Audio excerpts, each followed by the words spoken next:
ये बहुत अच्छा मैंने इनको समझा, तो इसलिए मैं इनके सामने चुनाव नहीं लड़ सकता था। गांव का होने के नाते मैं इनको सपोर्ट कर रहा हूँ। अच्छा, एक अच्छा कैंडिडेट है, अच्छा काम करेगा अगर चुने जाते हैं तो?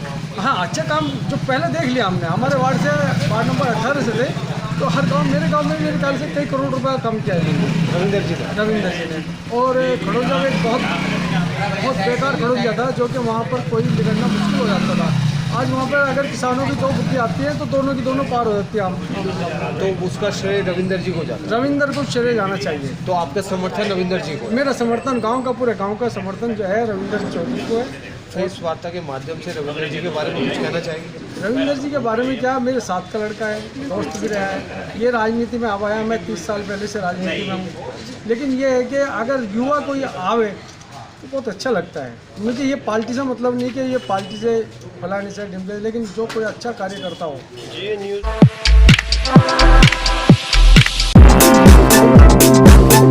For information on the news around you, keep watching Face Talk YouTube channel. Subscribe to the latest news and press the bell icon.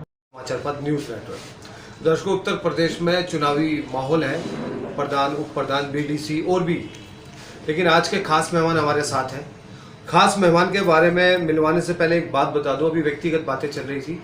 आज तक जीवन में वो कोई चुनाव नहीं आ रहे, सबसे महत्वपूर्ण बात है, और वो जिला पंचायत की तैयारी कर रहे हैं। आइए जानते क्या रणनीति है और क्या रूपरेखा और क्या एजेंडा लेकर वो क्षेत्र में चल रहे हैं। सर नमस्कार। धन्यवाद सर। सर, मेरी ना तो कोई रूपरेखा है, मेरा चुनाव लड़ने का एक अपना तरीका अलग है। क्यों, जब मैं मतलब देहात में अपने वार्ड 16 में गाँव में निकलता हूँ तो मेरे लिए सब समाज मेरा समाज है। सबसे पहली बात तो ये है। दूसरी बात यह मैं आपको बता दूं कि इस वार्ड 16 में मेरी अपनी वोट भी नहीं है, लेकिन मुझे मेरे गांव टीकरी में से पहली बार जब मैं जिला पंचायत सदस्य था 1551 मत मिले थे। मुझे जानी ने खुद प्रयास कह के उन्होंने बोले तुम चुनाव यहाँ से लड़ो, उन्होंने मुझे 5000 वोट देने का आश्वासन दिया।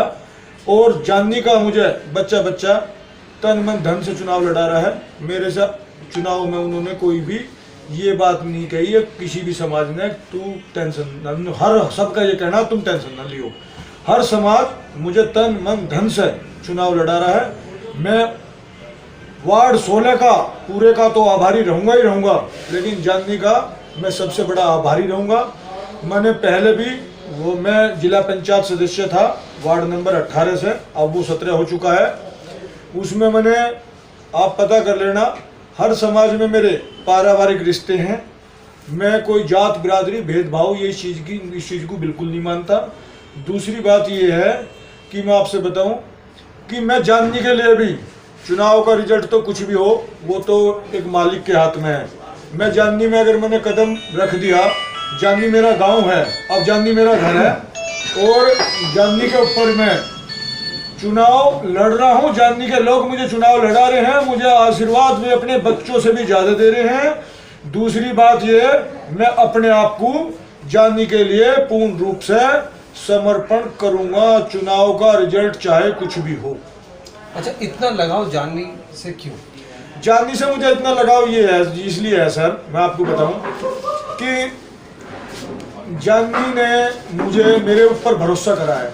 अगर मेरे ऊपर उन्होंने विश्वास जताया है, भरोसा करा है, तो मैं उनके भरोसे पे कहीं ना कहीं खरा उतरूंगा, तो मेरे बुजुर्गों की आत्मा खुश होंगी। और जो मुझे आज लोग आशीर्वाद दे रहे हैं, मेरे साथ दिन रात मेहनत कर रहे हैं, हर तरीके का प्रयास कर रहे हैं, जाननी के लोग और दाएं बाएं गाँव में जा रहे हैं, और रिश्तेदारी रिलेशन समाज हर समाज में भी अपना आ जाकर मेरे लिए काम कर रहे हैं।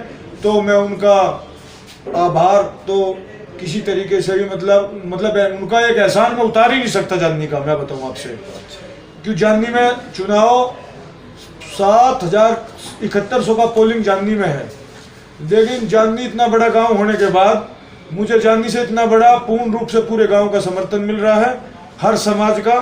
तो जाननी ने मेरे लिए इतना सोचा है, तो मुझे भी कहीं ना कहीं अपनी जिम्मेदारियों पे जाननी के लिए खरा उतरना पड़ेगा, चाहे मुझे कुछ भी क्यों ना करना पड़े। अच्छा सर, कोरोना काल में आपकी भूमिका क्या रही अपने क्षेत्र में? मेरी कोरोना काल में अगर सही बात पूछो तो कोई भूमि रही नहीं। मैं क्षेत्र में लोगों को समझाया है कोरोना कोई चीज़ नहीं थी। क्यों नहीं थी? मेरे हिसाब से ये बुजुर्ग लोग जिसके हारी बीमारी थी उनकी समस्या थी। मैं कोरोना में एक दिन मेरी गाड़ी का पहिया नहीं रुका। मैं परमानेंट सबके अपने दुख सुख में जहाँ भी कोई भी हर समाज में मेरा आना जाना रहा। जहाँ भी कोई समस्या हुई, जो पॉजिटिव कोरोना की डेथ हुई है हमारे वार्ड में 9 डेथ हुई हैं। अच्छा। हाँ, चोबड़ा जो कोरोना बताया, मैं नहीं मानता कोरोना, क्योंकि तीनों बुजुर्ग लोग थे। अच्छा। हमारे एक चोबड़ा गांव पड़ता है, 3 डेथ तो उसमें हुई। मैं सारी डेथों में गया हूँ, सब मतलब उनके अंतिम संस्कार में बराबर साथ खड़ा रहा हूँ उनके घर परिवार के तरीके से। और कई हमारे जानी इंस्पेक्टर थे, उनके साथ में 1 घंटा बैठा। उनके अगले दिन उन्होंने जांच कराई, उनकी रिपोर्ट पॉजिटिव आ गई। और एक हमारे मित्र हैं ठाकुर साहब, चांदी नगर थाने में थे वे, उनकी भी रिपोर्ट पॉजिटिव आई। मैं पूरे दिन उनके साथ रहा, 12 आदमियों की रिपोर्ट पॉजिटिव आई, पूरा थाना सील हुआ। उसके बावजूद भी आपको उसके बाद मुझे हनुमान जी की दुआ से, मैं हनुमान जी को मानता हूँ, कुछ नहीं हुआ। कुछ नहीं हुआ। तो मैं तो उस मालिक पर विश्वास करता हूँ। तो मैं तो ये सोचता हूँ सब ये कोरोना अगर था, मैं मानता हूँ कि कोरोना कुछ था तो वो सब में लिगड़ा, पर लेकिन वो वास्तविकता में बुजुर्ग और कमजोर आदमी को परेशान करा उसने। अच्छा।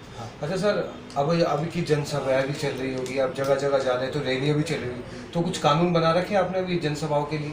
मेरा कोई कानून मास्क लगाने का मास्क लगाए या 2 गज दूरी बनाए रखे? नहीं, मैं बताऊँ आपसे सही बात। हाँ बिल्कुल, नो प्रॉब्लम बता रहा हूँ। मैं जनता के बीच में घुसने के बाद कानून मेरे जनता के पैर छूने के हैं, बाकी कोई कानून रहता नहीं। मेरे सारे कानून चुनाव में खत्म। लेकिन सर परिस्थिति आप देख रहे हैं कि कुछ फिर से? मैं देख रहा हूँ परिस्थिति है, लेकिन मैं अपनी गाड़ी में वो रख रखा है, सैनिटाइजर वगैरह है, और बाकी कपड़ा भी ले रहा हूँ। अगर कहीं ऐसी ज्यादा समस्या आती है तो इसे कपड़े का भी पूरा फॉलो करते हैं। हाँ, कपड़ों का भी यूज करते हैं। जनसभाओं में संदेश देते हैं कि अभी थोड़ा सा दूरी बना के रखें, अपने स्वास्थ्य का ख्याल रखें। हाँ जी, ये तो बताना पड़ता है, ये जरूरी इस वक्त दोबारा से बताना पड़ता है। अच्छा सर, एक महत्वपूर्ण सवाल है, आपका कोई एजेंडा है इस बार?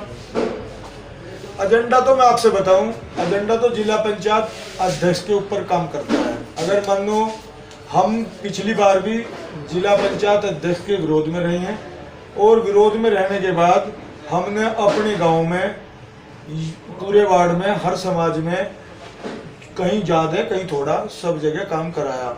ये हमारी शक्ति है लड़ने की, काम करने की। अब ये तो एजेंडा तो देखो, ये जिला पंचायत का चुनाव है, आप भी जानते हो कि किस लेवल का चुनाव होता है। ये तो सड़कों का यातायात का ज्यादा। हाँ, सड़कों का। ये तो मानो अगर अध्यक्ष हमारा अपना सरकार का है तो हम ज़्यादा कार्य करा सकते हैं, या फिर हम दूसरी जगह से, जैसे और विभागों से हम अपनी मेहनत करके कार्य करा सकते हैं। वो हमारा पूरा प्रयास रहेगा।